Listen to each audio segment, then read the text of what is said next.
Take a break from your busy schedule and join Harold Sala for Guidelines, a 5-minute commentary on living.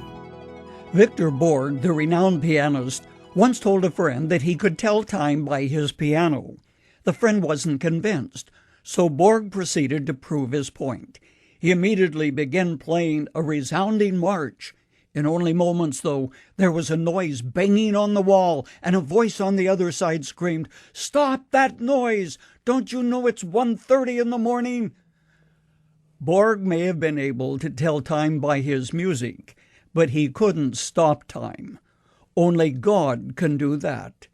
Have you ever noticed that time is like an unending river? And once you craft it and you launch on it, there's no turning back, there's no stopping it. Like a river which may wind through a meadow, there are seasons in lives when it seems that time moves very slowly. Then there are other times when it seems that the craft of our lives is carried faster and faster through the turbulence of whitewater rapids.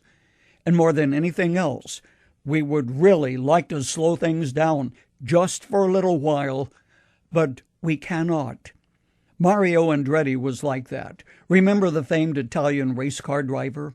As he talked with reporters before driving his final Indianapolis 500 at the age of 54, he said, "It's not my fault that the years go by. If I could make a deal with somebody and buy 5 or 6 years of this life, I would." Think of it, trading his millions for just a few more years of peak performance racing.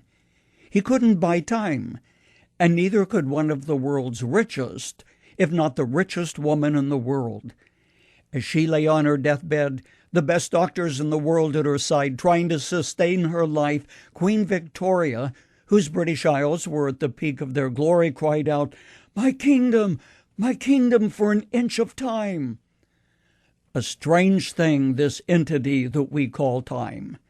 Scientists, philosophers, and theologians strive to understand it. Yet at the very time they ponder it, all of them are controlled by it. I can tell you what you already know, that if you don't use it, you lose it. I can also remind you that the farther you travel on the river of life, the faster it seems to carry you along. We talk about time, but can actually do very little about it. This side of eternity, time is a fixed commodity. When it's gone, it's gone. God trades neither money nor kingdoms for more of it. The only thing you can really do about time is learn to use the moment, to take advantage of what lies in your grasp.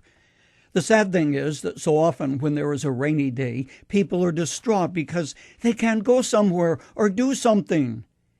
If there is any wisdom acquired in aging, it surely must include the importance of using time wisely, of saying what you mean to say while the person you love can still hear those words, of writing the letter you've been intending to write while a friend can yet read it.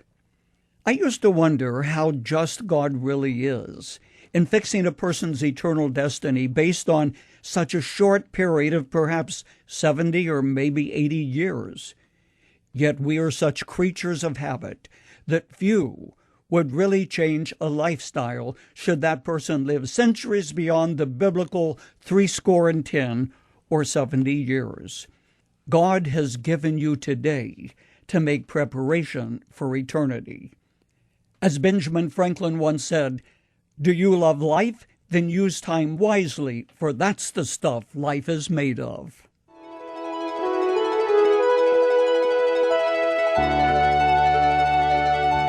You've just heard Dr. Harold Sala with Guidelines, a 5-minute commentary on living. If you would like to listen to the program again, download a copy, subscribe to our e-commentary, or view other resources, visit guidelines.org. We would like to hear from you, too. You can email us at info@guidelines.org. That's info@guidelines.org. Thanks for listening, and we invite you to join us again for the next edition of Guidelines.